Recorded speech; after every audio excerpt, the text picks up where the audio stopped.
morning mga tatad, no? Sa mapagpalang araw na naman sa atin lahat.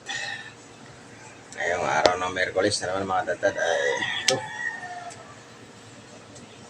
Nakalas naman tayo ng ating balita. At para dyan sa ating subscriber, no, na nag-request paano nga ba magbalat o magkalas ng maskara. So ay mga tatad, for this video, no, ay papakita ko sa inyo kung paano ako magkalas ng maskara. At ito, bago natin gawin yun, magkakalas muna tayo. Tara, let's go.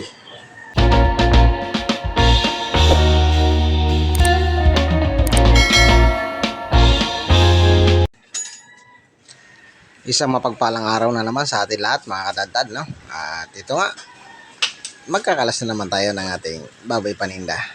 At pagpasensyahan nyo na mga katadtad, at limitado ang galaw ko ngayon gawa ng may injury nga tayo. Ayan. At dyan, para dyan sa nag-request, no, na video ng kung paano tayo magkalas o paano tayo magbalat ng ulo, no? Ayan.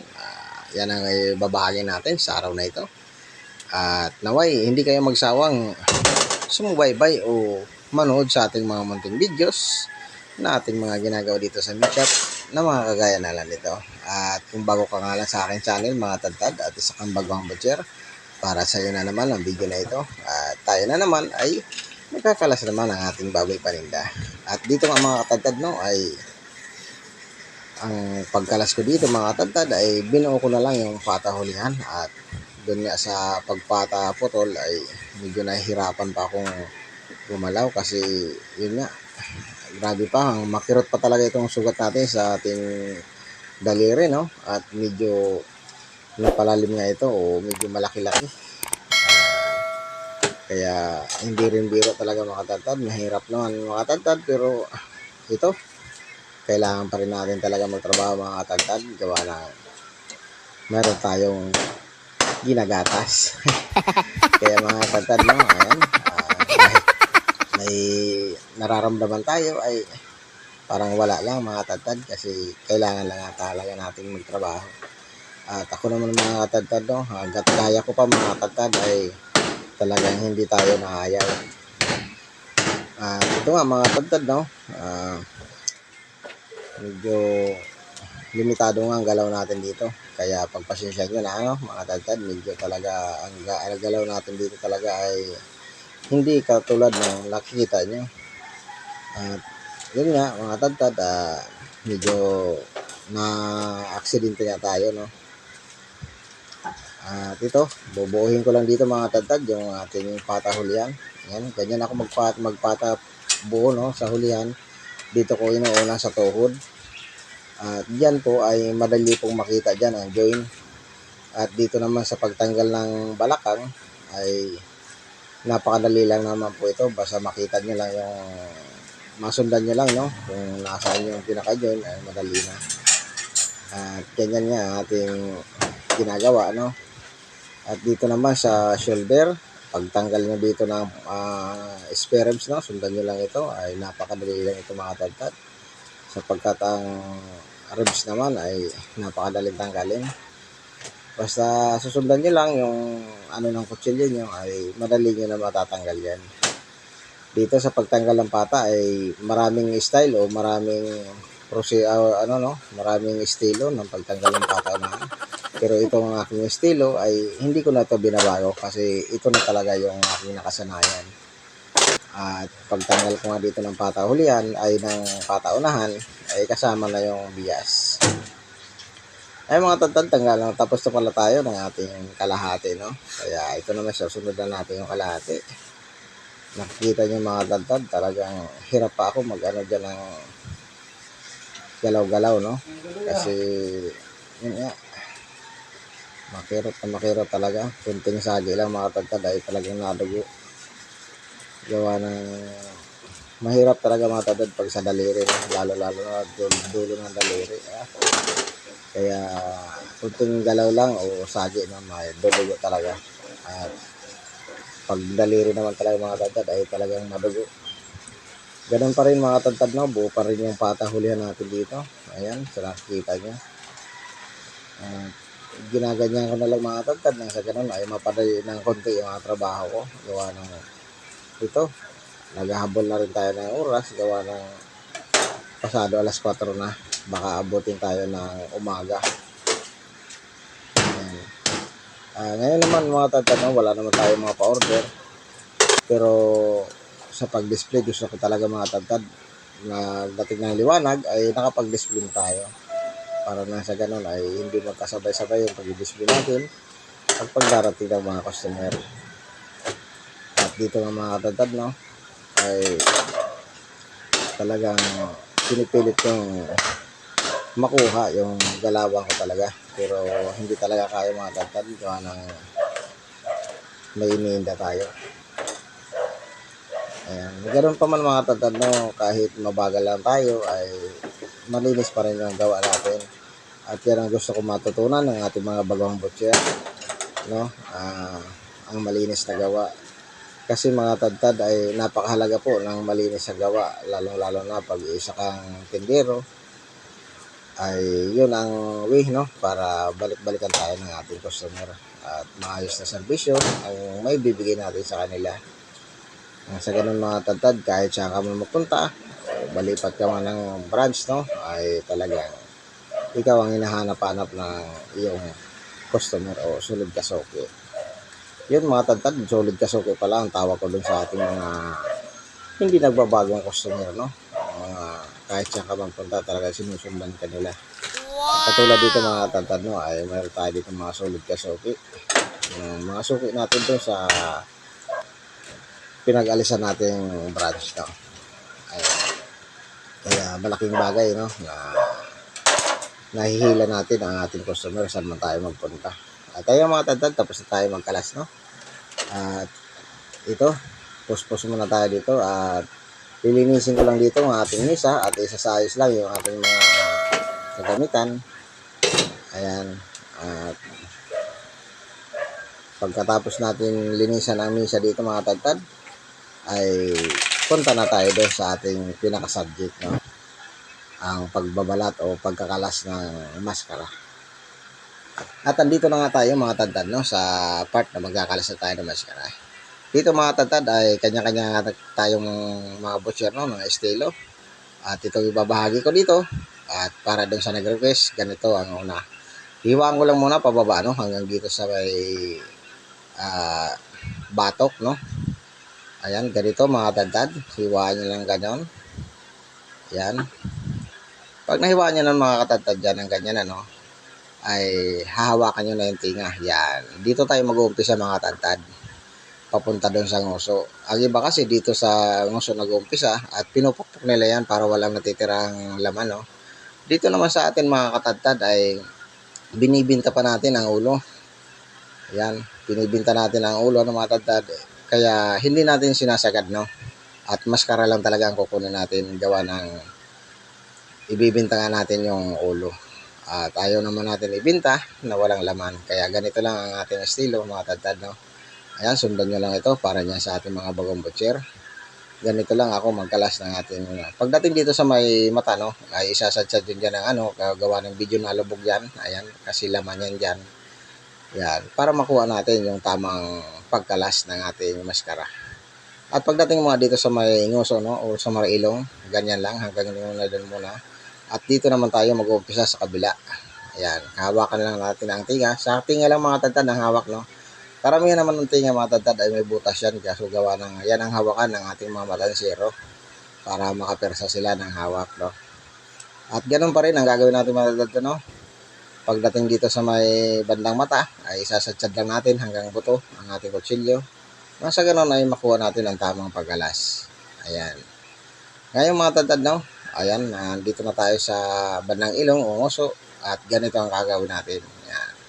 Buo pala ako dito mga katagtad lang sa may ilong.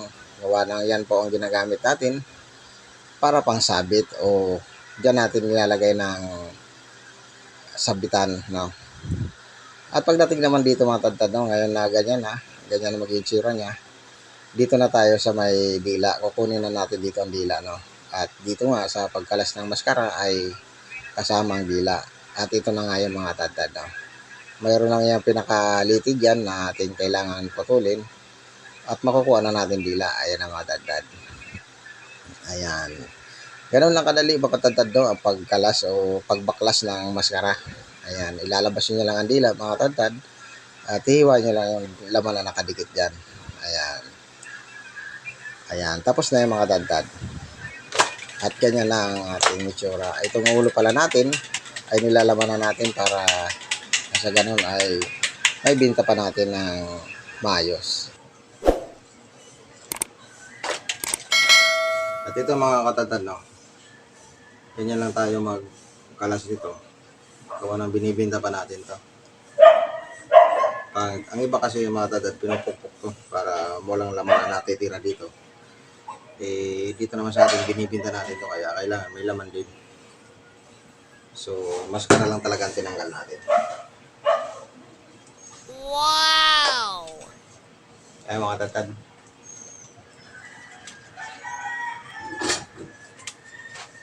Minsan lang natin ito.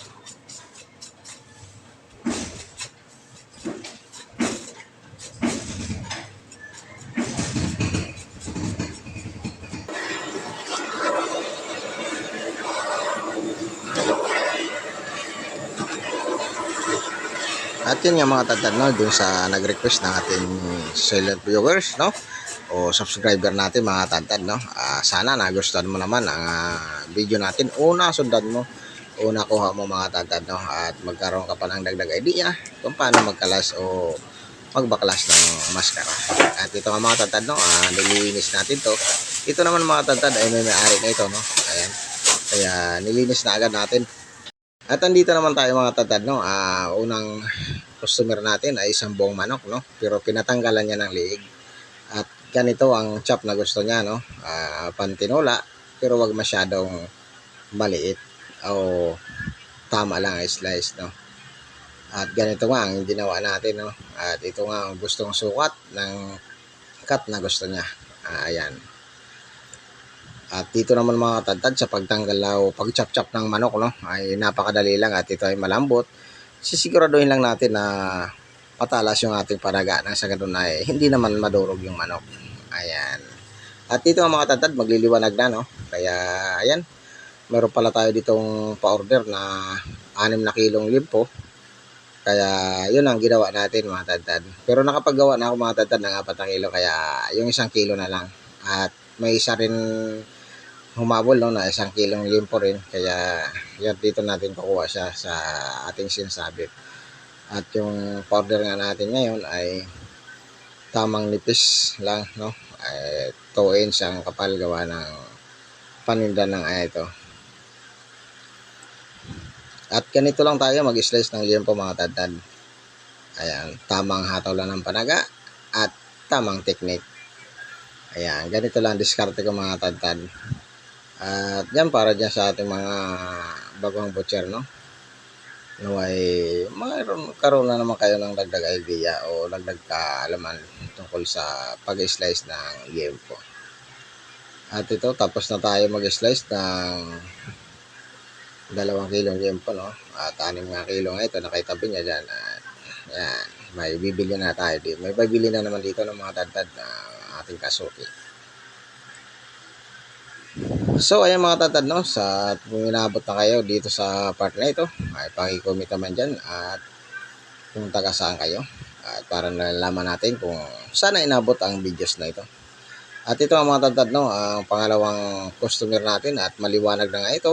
Ayan, halagang 300 na limpo pang sigang. Ayan, at ang hiwa nga natin dito ay maliit lang ang gusto ni Kasuki.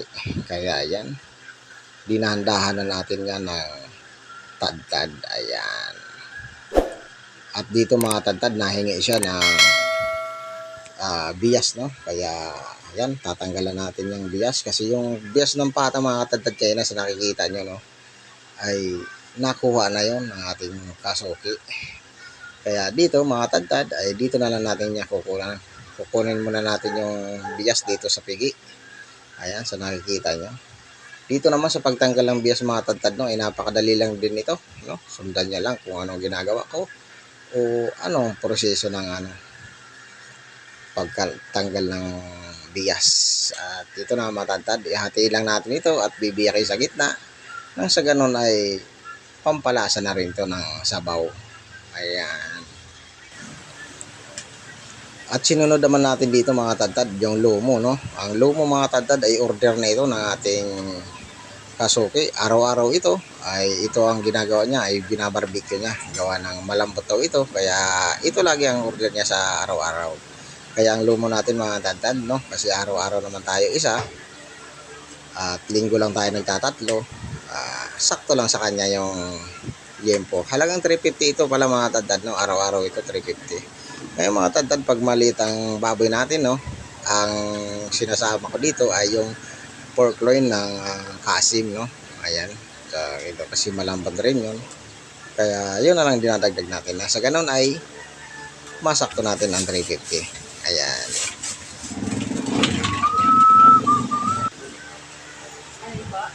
At pagkatapos nga natin dito mga katantad, no, ay yan, liwanag na talaga. Mag-aalas 7 na ito. At ito, mayroon namang pambarbecue. Pero ang dito mga katantad, ang kinuha niya, no, yung pigi. Gawa ng ang pigi daw ay walang litid.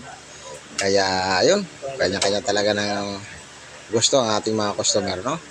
Pero tama naman siya mga tantad, no. Kasi ang pagkasim naman, malambot nga pero maraming litid ang kasim mga tantad. Kaya ang ginusto niya ay pigi na lang. At ito nga, pinanipisan sa atin ng gusto. At pagkatapos nga yan, ay go na naman tayo dito sa pangalawang customer. At ang ating customer na ito ay magsisigang ng boto-boto. Kaya yan, pinitik-pitik lang. At napapansin nyo mga tantad, no, ang galawan ko talaga ay limitado. Gawa ng kunting sagi nga lang dito sa ating daliri. So dito sa sugat natin ay talagang nadugo pa mga tantad. Pangatlong araw na ito ngayon. At ayan nga mga tantad, no, dito na nagtatapos ang ating video sa araw na ito. Sa mapagpalang araw sa ating lahat. And then, God bless us all mga tantad.